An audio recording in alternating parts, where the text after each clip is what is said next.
ಜ್ಞಾನಿ ಆಗ್ತಾನೆ. ಅನೇಕ ಜನ್ಮ ಜ್ಞಾನಿ ಆದ ಮೇಲೆ ನನ್ನನ್ನು ಹೊಂದುತ್ತಾನೆ ಅವನು. ಇಷ್ಟು ದುರ್ಲಭ ಭಗವಂತನನ್ನು ಹೊಂದೋದು. ಸುಮ್ಮನೆ ಸ್ವಾಮಿ ಕರ್ಕೊಂಡ್ಬಿಡು, ಮಾಡು ಮಾಡು ಮೋಕ್ಷ ಅವನ ಹತ್ರ ಹೊಟ್ಟೋಗ್ತೀವಿ, ಇದೆಲ್ಲ ಸುಮ್ಮನೆ ಮಾತಷ್ಟೇ. ಪ್ರೋಸೆಸ್ಸು ಬಹಳ ಇದೆ ಇದಕ್ಕೆ. ಇದರಿಂದ ನಮಗೆ ಗೊತ್ತಾಗೋದು ಏನಪ್ಪ ಅಂತ ಹೇಳಿದ್ರೆ, ಇಮ್ಮಿಡಿಯೇಟ್ ಆಗಿ ಆಗಲಿಲ್ಲ ಅಂತ ಡಿಸಪಾಯಿಂಟ್ ಮಾಡ್ಕೋಬೇಡ್ರಿ, ಆಗೋದೇ ಇಲ್ಲ ಅಂತ ನಂಬಿಕೆ ಕಳ್ಕೋಬೇಡ್ರಿ, ಅಥವಾ ಒಂದು ಸ್ವಲ್ಪ ಮಾಡಿಬಿಟ್ಟು ನಾಳೆನೇ ನಂಗೆ ಆಗತ್ತೆ ಅಂತ ಅಹಂಕಾರನೂ ಪಡಬೇಡ್ರಿ, ಅಥವಾ ಆಗದೇ ಇರೋರನ್ನ ನೋಡಿ ಅಸೂಯೆನೂ ಪಡಬೇಡ್ರಿ, ನಗಲು ಬೇಡ್ರಿ. ಅವ್ರು ಈ ಜನ್ಮದಲ್ಲೇ ಮುಂದಿನ ಜನ್ಮದಲ್ಲಿ ಮಾಡ್ಕೋತಾರೆ. ನೀನು ಈ ಜನ್ಮದಲ್ಲಿ ಮಾಡ್ಕೊಂಡಿದ್ಯಾ ಅಂದರೆ ಎಲ್ಲರೂ ಈ ಜನ್ಮದಲ್ಲೇ ಮಾಡ್ಕೋಬೇಕು ಅಂತ ನಿಯಮ ಇಲ್ಲ. ಅವ್ರು ಮುಂದಿನ ಜನ್ಮದಲ್ಲಿ ಮಾಡ್ಕೋತಾರೆ. ಅವ್ರನ್ನ ನೋಡಿ ಯಾಕೆ ನಗೋದು? ಅವ್ರು ಮಾಡಲ್ಲ ಅಂತ ಯಾಕೆ ಹೇಳೋದು? ಅವ್ರೇನು ತಿಳ್ಕೊಂಡಿಲ್ಲ ಅಂತ ಯಾಕೆ ನೀನು ಯಾಕೆ ನಗತ್ಯಾ? ಅವ್ರು ಯಾವ ಜನ್ಮದಲ್ಲಿ ಜ್ಞಾನ ಕೊಡಬೇಕು ನಂಗೆ ಗೊತ್ತು. ಅವರಿಗೆ ಈ ಜನ್ಮದಲ್ಲಿ ಕೊಟ್ಟಿಲ್ಲ, ಮುಂದಿನ ಜನ್ಮದಲ್ಲಿ ಕೊಡ್ತೀನಿ. ನಿಂಗೆ ಈ ಜನ್ಮದಲ್ಲಿ ಕೊಟ್ಟಿದ್ದೀನಿ, ಅವ್ರು ಮುಂದಿನ ಜನ್ಮದಲ್ಲಿ ಕೊಡ್ತೀನಿ. ಅವರು ಮಾಡ್ತಾ ಇಲ್ಲ, ನಾ ಮಾಡ್ತಾ ಇದ್ದೀನಿ. ಅವರು ತಿಳ್ಕೊಂಡಿಲ್ಲ, ನಾನು ತಿಳ್ಕೊಂಡಿದ್ದೀನಿ. ಇದು ಯಾಕೆ ನಿನಗೆ ಯಾಕೆ ಅವರು ಉಸಾಬರಿ ಅಂತಾನೆ ಭಗವಂತ. ಅದರಿಂದ ಡಿಸಪಾಯಿಂಟ್ ಆಗಬೇಡಿ. ಈ ಜನ್ಮದಲ್ಲಿ ಆಗೇ ಹೋಯ್ತು, ಏನೂ ತಿಳ್ಕೊಳ್ಳೇ ಇಲ್ಲ ಅಂತ. ಇದು ಒಂದು ಜನ್ಮದ್ದಲ್ಲ, ಜನ್ಮ ಜನ್ಮದ ಕಥೆ ಇದು. ಮುಂದಿನ ಜನ್ಮದಲ್ಲಿ ಕೊಡ್ತಾನೆ ಭಗವಂತ. ಡಿಸಪಾಯಿಂಟ್ ಆಗಬೇಡ್ರಿ. ಹಾಗಂತ ಇವಾಗ ತಿಳ್ಕೊಂಬಿಟ್ಟಿದ್ದೀವಿ ಅಂತ ದುರಹಂಕಾರನೂ ಪಡಿಬೇಡ್ರಿ. ಮುಂದಿನ ಜನ್ಮದಲ್ಲಿ ಲೋ ಲೆವೆಲ್ ಮಾಡ್ತಾನೆ ಭಗವಂತ. ಇದೆಲ್ಲ ಶ್ರೀನಿವಾಸ ಕಲ್ಯಾಣದಲ್ಲಿ ಹೇಳ್ತಾರೆ. ಶ್ರೀನಿವಾಸ ಕಲ್ಯಾಣ ಅಂದರೆ ಸಾಮಾನ್ಯ ಅಂತ ತಿಳ್ಕೊಂಡ್ಬಿಡ್ಬೇಡ್ರಿ. ಬ್ರಹ್ಮದೇವರು ಹಸುವಿನ ರೂಪದಲ್ಲಿ ಬಂದಾಗ ಚೋಳರಾಜನಿಗೆ ಲಕ್ಷ್ಮೀದೇವಿ ಪರಮಾತ್ಮನಿಗೆ ಮಾರಿದ್ರಲ್ಲ, ಬ್ರಹ್ಮದೇವರು ಆಕಳಾಗಿ ಬಂದರು, ರುದ್ರದೇವರು ವತ್ಸವಾಗಿ ಬಂದರು ಅಲ್ವಾ. ಆ ಶ್ರೀನಿವಾಸ ದೇವರನ್ನ ಹುಡುಕಕ್ಕೆ ಹೋಗ್ತಾ ಇತ್ತಂತೆ ಆ ಹಸು. ಎಷ್ಟೋ ದಿವಸ ಆದ ಮೇಲೆ ದರ್ಶನ ಕೊಟ್ಟಿದ್ದಾನೆ ಬ್ರಹ್ಮದೇವರಿಗೆ. ಬ್ರಹ್ಮದೇವರು ಸದಾ ಭಗವಂತನನ್ನು ನೋಡ್ತಿರ್ತಾರೆ, ಅದು ಬೇರೆ ವಿಷಯ. ನಿತ್ಯಾಪರೋಕ್ಷಿಗಳವರು ಸದಾ ಭಗವಂತನನ್ನು ನೋಡ್ತಿರ್ತಾರೆ, ಅದೊಂದು ಕಡೆ ಇರೋಣ. ನಮಗೆ ತೋರಿಸೋವಾಗ ಎಷ್ಟೋ ದಿವಸ ವೆಂಕಟಾಚಲ ಪರ್ವತದಲ್ಲಿ ಹುಡುಕಿ ಹುಡುಕಿ ಹುಡುಕಿ ಬಹುಕಾಲ ನಂತರದಲ್ಲಿ ಒಂದು ದಿವಸ ಹುತ್ತದಲ್ಲಿ ಭಗವಂತನನ್ನು ನೋಡಿದ್ರಂತೆ ಬ್ರಹ್ಮದೇವರು.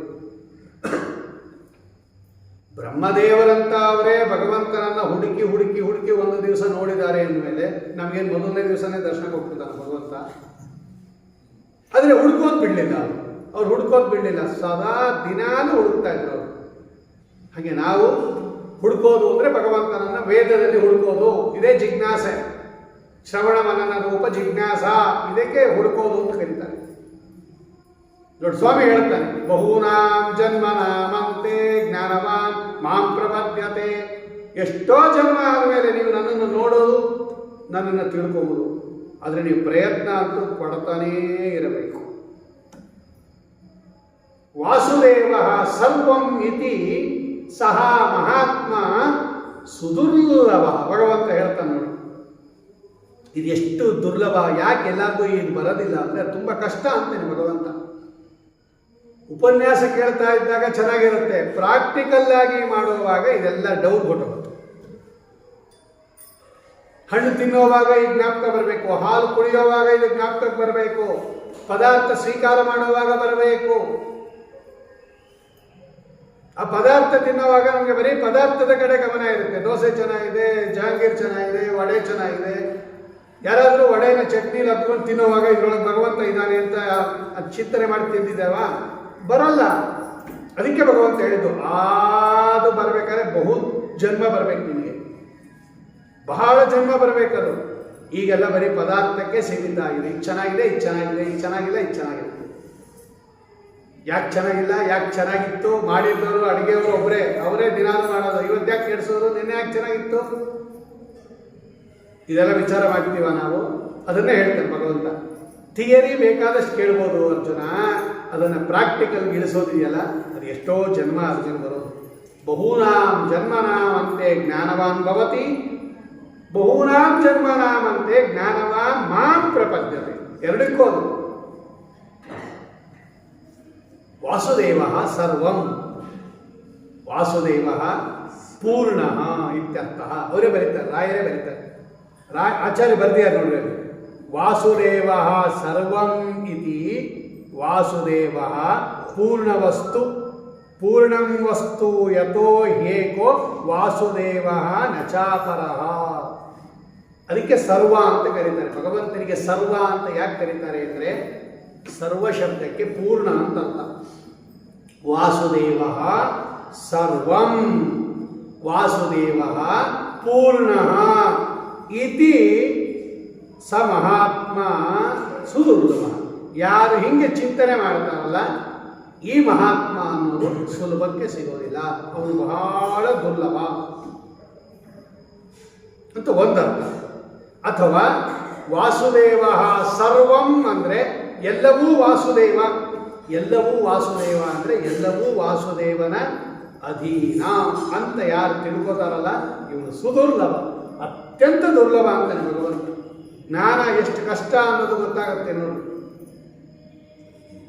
ಕರ್ಮ ಸ್ವಲ್ಪ ಕಷ್ಟಪಟ್ಟು ಮಾಡಿಬಿಡ್ಬೋದು, ಜ್ಞಾನ ಹಿಂಗೆ ಬರೋದಿಲ್ಲ. ಜ್ಞಾನ ಬರಬೇಕಾದ್ರೆ ಗುರುಗಳ ಅನುಗ್ರಹ ಇರಬೇಕು, ಜ್ಞಾನ ಬರಬೇಕಾದ್ರೆ ಜನ್ಮ ಜನ್ಮಗಳ ಸಾಧನೆ ಇರಬೇಕು. ಜ್ಞಾನ ಬರಬೇಕಾದ್ರೆ ಬರ್ತು ಚೆನ್ನಾಗಿರ್ಬೇಕು ಅಂತಾರೆ ಟೀಕಾಕೃತ್ಪಾದರು. ಕಷ್ಟಪಟ್ಕೊಂಡು ಒಂದು ದಿವಸ ಉಪವಾಸ ಮಾಡಿಬಿಡ್ಬೋದು, ವೈಕುಂಠ ಏಕಾದಶಿ ಏನು ತಿನ್ನೋದು ಬೇಡ ಅಂತ ಕಷ್ಟಪಟ್ಟು ಒಂದು ದಿವಸ ಮಾಡಿಬಿಡ್ಬೋದು. ಯಾರೂ ಮಾಡದೇ ಇರೋದು ಇವತ್ತಾನೆ ಒಂದು ದಿವಸ ಮಾಡೋಣ ಅಂತ. ಜ್ಞಾನ ಹಂಗೆ ಮಾಡೋಕ್ಕಾಗಲ್ಲ, ಜ್ಞಾನ ಹಂಗೆ ಬರೋದಿಲ್ಲ. ವಿನಾ ಮಹತ್ ಪಾದರಜೋಭಿಷೇಕಂ ಪ್ರಹ್ಲಾದರಾಜರು ಹೇಳ್ತಾರೆ. ಎಲ್ಲಿಂದ ಬಂತೋ ಈ ಭಗವಂತ ಸರ್ವೋತ್ತಮ, ಸರ್ವತ್ರ ವ್ಯಾಪ್ತ, ಸರ್ವೋತ್ತಮ ಅನ್ನೋ ಜ್ಞಾನ ಎಲ್ಲಿಂದ ಬಂತು ಅಂತ ಕೇಳಿದಾಗ ವಿನಾ ಮಹತ್ ಪಾದರಜೋಭಿಷೇಕಂ ನಿಷ್ಕಿಂಚನಾನ, ದೊಡ್ಡವರ ಸೇವೆ ಇಲ್ಲದೆ ಜ್ಞಾನ ಬರಲ್ಲ ಅಂತ ಪ್ರಹ್ಲಾದರಾಜರು ಹೇಳ್ತಾರೆ, ರಾಯರು ಹೇಳ್ತಾರೆ ಆ ಮಾತನ್ನು. ಅದನ್ನು ಭಗವಂತ ಹೇಳ್ತಾನೆ, ವಾಸುದೇವ ಸರ್ವಂ ಇತಿ ಸ ಮಹಾತ್ಮ ಸುದುರ್ಲಭ. ಇದೆಲ್ಲ ಭಗವಂತನ ವಿಶೇಷವಾಗಿರ್ತಕ್ಕಂತಹ ಜ್ಞಾನ. ಆದ್ದರಿಂದ ಇದಕ್ಕೆ ವಿಜ್ಞಾನ ವಿಜ್ಞಾನ ಅಂತ ಕರೀತಾರೆ. ಇದನ್ನೂ ಹೇಳಿದ್ದಾನೆ ಭಗವಂತ. ಮತ್ತು ಯಾವಾಗಲೂ ಭಗವಂತನನ್ನು ಚಿಂತನೆ ಮಾಡ್ತಾ ಇರಬೇಕು ಅನ್ನೋದು ಭಗವಂತ ಹೇಳ್ತಾನೆ. ಇನ್ನು ಅದಿಷ್ಟು ಒಂದು 5 ನಿಮಿಷದಲ್ಲಿ ಭಗವದ್ಗೀತೆಯ ಸಾರವಾದ ಭಾಗ ಯಾವುದಪ್ಪ ಅಂದರೆ 15ನೇ ಅಧ್ಯಾಯ. ಶ್ರೀಮದಾಚಾರ್ಯ ಹೇಳ್ತಾರೆ, ಪುರುಷೋತ್ತಮ ಯೋಗ ಅಂತ ಕರೀತಾರೆ 15ನೇ ಅಧ್ಯಾಯಕ್ಕೆ. ಅದೆಲ್ಲ ಈ ಸಲ ಹೇಳೋಕ್ಕಾಗಲ್ಲ, ನಾಳೆನೇ ಮುಕ್ತಾಯ ಆಗೋದರಿಂದ.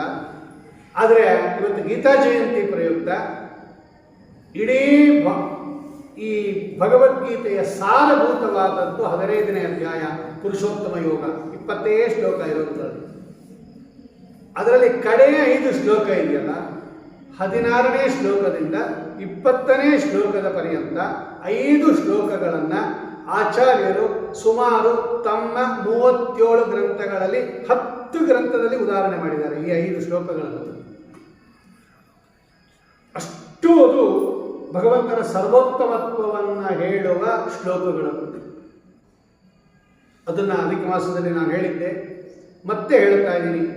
ಆ 5 ಶ್ಲೋಕಗಳನ್ನು ಕೇಳಿಸ್ಕೊಳ್ಳಿ. ಹೆಂಗಸರು ಗಂಡಸರು ಬಂದರೆ ನನ್ನ ಜೊತೆಗೆ ಹೇಳ್ರಿ. ಅದು ದ್ವಾವಿಮೋ ಪುರುಷೋ ಲೋಕೆ ಕ್ಷರಶ್ಚಾಕ್ಷರ ಏವ ಚ ಕ್ಷರಃ ಸರ್ವಾಣಿ ಭೂತಾನಿ ಕೂಟಸ್ಥೋ ಅಕ್ಷರ ಉಚ್ಯತೆ ಉತ್ತಮ ಪುರುಷಸ್ತ್ವನ್ಯಃ ಪರಮಾತ್ಮೇತ್ಯುದಾಹೃತಃ ಯೋ ಲೋಕತ್ರಯಮಾವಿಶ್ಯ ಬಿಭರ್ತಿ ಅವ್ಯಯ ಈಶ್ವರಃ ಯಸ್ಮಾಕ್ಷರಮತೀತೋಹಂ ಅಕ್ಷರಾದಪಿ ಚೋತ್ತಮಃ ಅತೋಸ್ಮಿ ಲೋಕೆ ವೇದೇ ಚ ಪ್ರತಿತಃ ಪುರುಷೋತ್ತಮಃ ಯೋ ಮಾಮೇವಮಸಮ್ಮೂಢೋ ಜಾನಾತಿ ಪುರುಷೋತ್ತಮಂ ಸ ಸರ್ವವಿದ್ ಭಜತಿ ಮಾಂ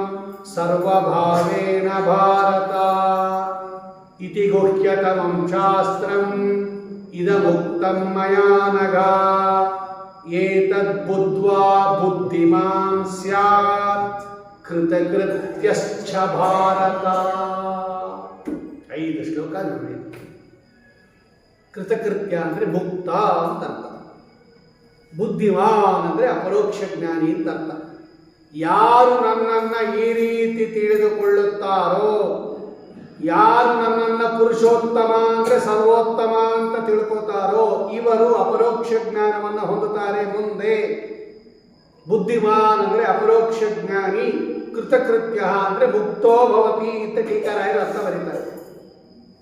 ಅರ್ಥಾತ್ ಭಗವಂತನ ಸರ್ವೋತ್ತಮತ್ವ ಜ್ಞಾನ ಅಪರೋಕ್ಷ ಜ್ಞಾನಕ್ಕೆ ಕಾರಣ, ಸಾಕ್ಷಾತ್ಕಾರಕ್ಕೆ ಕಾರಣ, ಇದು ಮೋಕ್ಷಕ್ಕೆ ಕಾರಣ. ಏನು ಒಟ್ಟು ಭಗವಂತನ ತಾತ್ಪರ್ಯ? ಜಗತ್ತಿನಲ್ಲಿ ಇಬ್ಬರು ಇದ್ದಾರೆ, ಕ್ಷರ ಪುರುಷರು ಅಕ್ಷರ ಪುರುಷರು ಅಂತ 2 ಗುಂಪು.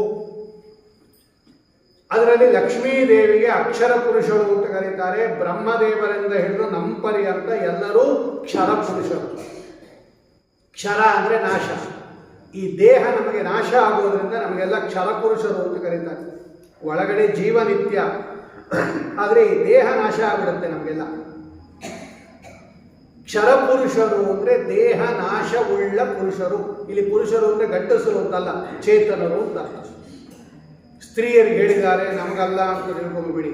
ಇಲ್ಲಿರೋ ಪುರುಷ ಶಬ್ದಕ್ಕೆ ಚೇತನರು, ಕ್ಷರ ಚೇತನರು, ಅಕ್ಷರ ಚೇತನರು ಅಂತ 2 ಗುಂಪು.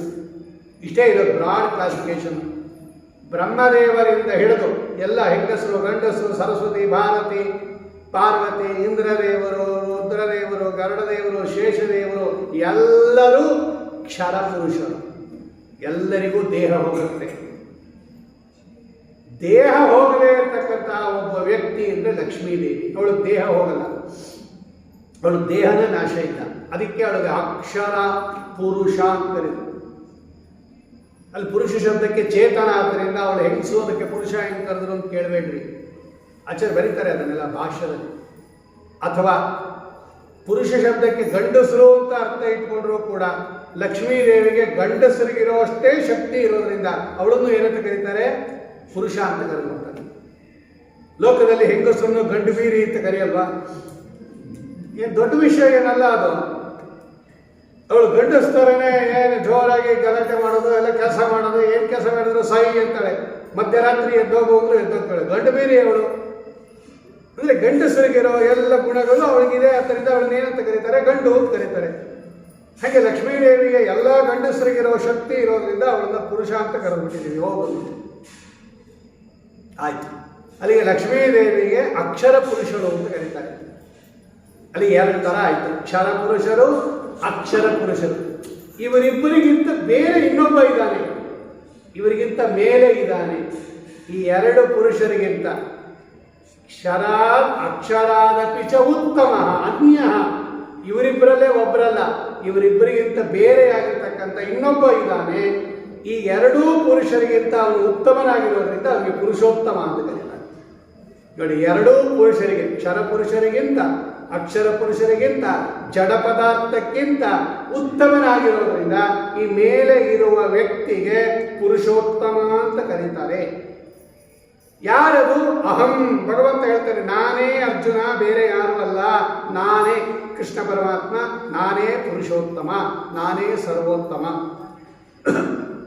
ಯಾರು ಈ ರೀತಿಯಾಗಿ ನನ್ನನ್ನು ಸರ್ವೋತ್ತಮ ಪುರುಷೋತ್ತಮ ಅಂತ ತಿಳ್ಕೋತಾರೋ ಅವರು ಎಲ್ಲವನ್ನೂ ತಿಳ್ಕೊಂಡಂಗಾಯಿತು. ಇದೇ ಸಕಲ ಶಾಸ್ತ್ರಗಳ ಸಾರ, ಇದೇ ಸಕಲ ಶಾಸ್ತ್ರಗಳ ಮರ್ಮ. ಭಗವಂತನ ಸರ್ವೋತ್ತಮತ್ವವನ್ನು ಹೇಳೋದ್ರಲ್ಲೇ ಸಕಲ ಶಾಸ್ತ್ರಗಳಿಗೆ ತಾತ್ಪರ್ಯ. ಯಾರು ನನ್ನನ್ನು ಸರ್ವೋತ್ತಮ ಅಂತ ತಿಳ್ಕೋತಾರೋ ಇವರು ಎಲ್ಲ ಶಾಸ್ತ್ರವನ್ನು ತಿಳ್ಕೊಂಡಂಗಾಯಿತು. ಎಲ್ಲ ರೀತಿಯಲ್ಲಿ ನನ್ನನ್ನು ಪೂಜೆ ಮಾಡಬೇಕಾಯ್ತು ಅಂದ್ಬಿಡ್ತಾರೆ. ನೋಡಿ, ಭಗವಂತ ಹೇಳ್ತಾರೆ, ತಿರ್ಗಾ ನೀವು ನನ್ನ ಹತ್ರ ಏನು ಬರಬೇಡಿ, ಬೇರೆ ದರ್ಶನ ಅಂತ ಏನು ಬರಬೇಡಿ ಅಂತಾನೆ ಭಗವಂತ. ನನ್ನ ಪೂಜೆ ಅಂತ ಏನು ಮಾಡಬೇಡ್ರಿ, ನಂಗೆ ಆಭರಣ ಹಾಕ್ಬೇಡ್ರಿ, ಹೂವು ಹಾಕ್ಬೇಡ್ರಿ, ನೈವೇದ್ಯ ಮಾಡಬೇಡ್ರಿ, ಮಂಗಳಾರತಿ ಮಾಡಬೇಡ್ರಿ, ಏನೂ ಮಾಡಬೇಡ್ರಿ. ನನ್ನನ್ನು ಸರಿಯಾಗಿ ಪುರುಷೋತ್ತಮ ಸರ್ವೋತ್ತಮ ಅಂತ ವಿತ್ ರೀಸನ್ ತಿಳ್ಕೊಳ್ರಿ. ಯಾಕೆ ನಾನು ಪುರುಷೋತ್ತಮ? ಬರೀ ನನ್ನ ಹೆಸರು ಪುರುಷೋತ್ತಮ ಅಂತಲ್ಲ, ನೇಮ್ ಸೇಕ್ ಅಲ್ಲ, ನಾನು ನಿಜವಾಗ್ಲೂ ಪುರುಷೋತ್ತಮನೇ. ಈ ಕಾರಣದಿಂದ ನಾನು ಪುರುಷೋತ್ತಮ. ಕ್ಷರ ಪುರುಷರಿಗಿಂತ ಅಕ್ಷರ ಪುರುಷರಿಗಿಂತ ಎರಡೂ ಪುರುಷರಿಗಿಂತ ಉತ್ತಮ ನಾನು, ಅದಕ್ಕೆ ಪುರುಷೋತ್ತಮ. ಯಾರು ಈ ರೀತಿಯಾಗಿ ಆ ಪುರುಷೋತ್ತಮಕ್ಕೆ ಕಾರಣವನ್ನು ತಿಳ್ಕೊಂಡು ನನ್ನನ್ನು ಪುರುಷೋತ್ತಮ ಅಂತ ತಿಳ್ಕೊತಾರೋ ಸಹ ಸರ್ವವಿತು, ಅವನು ಎಲ್ಲವನ್ನೂ ತಿಳ್ಕೊಂಡಂಗಾಯ್ತು. ಮಾಂ ಸರ್ವಭಾವೇನ ಭಜತಿ, ಸರ್ವಭಾವೇನ ಸರ್ವಪ್ರಕಾರೇಣ ಭಜತಿ. ಎಲ್ಲ ರೀತಿಯಿಂದ ನೀವು ನನ್ನನ್ನು ಪೂಜೆ ಮಾಡ್ದಂಗಾಯಿತು ಹೋಗ್ರಿ ಅಂತ ಭಗವಂತ. ಇದು ಅತ್ಯಂತ ರಹಸ್ಯವಾಗಿರ್ತಕ್ಕಂಥದ್ದು. ಇದನ್ನು ನೀನು ತಿಳ್ಕೊಂಡು ಅಪರೋಕ್ಷ ಜ್ಞಾನಿಯಾಗಿ ಮುಕ್ತನಾಗು. ಸ್ವಯಂ ಕೃಷ್ಣ ಹೇಳಿದ ಮಾತಿದು. ಅದಕ್ಕೆ ಆಚಾರ್ಯನಿಗೆ ಈ ಮಾತಿನ ಮೇಲೆ ಬಹಳ ಪ್ರೀತಿ. ಕೃಷ್ಣನ ಮುಖಕಮಲದಿಂದ ಬಂದಂತ ಅವನ ಸರ್ವೋತ್ತಮತ್ವವನ್ನ ಅವನೇ ಹೇಳ್ತಾ ಇದ್ದಾನೆ. ಬೇರೆ ಯಾರಾದರೂ ಹೇಳಿದ್ರೆ ನಿಂಗೆ ಗೊತ್ತು, ಅದೆಲ್ಲ ಗಲಾಟೆ ಮಾಡ್ಬೋದು. ಅವನೇ ಹೇಳ್ತಾ ಇದ್ದಾನೆ ಭಗವಂತ, ನಾನು ಸರ್ವೋತ್ತಮ, ನನ್ನನ್ನು ಹೀಗೆ ತಿಳ್ಕೊಳ್ರಿ, ನನ್ನನ್ನು ಹೀಗೆ ಪೂಜೆ ಮಾಡ್ರಿ. ಈ ಥರ ತಿಳ್ಕೊಂಡ್ರೆ ಎಲ್ಲವನ್ನು ತಿಳಿದಂಗಾಯಿತು. ಇದು ದರ್ಶನ. ಶ್ರೀನಿವಾಸ ದೇವರ ದರ್ಶನ, ಕೃಷ್ಣನ ದರ್ಶನ, ನರಸಿಂಹದೇವರ ದರ್ಶನ, ರಾಮದೇವರ ದರ್ಶನ ಅಂದರೆ ಅವನ ಸರ್ವೋತ್ತಮತ್ವ ಜ್ಞಾನ. ಈ ರೀತಿ ಭಗವಂತನನ್ನ ನೋಡುವುದು.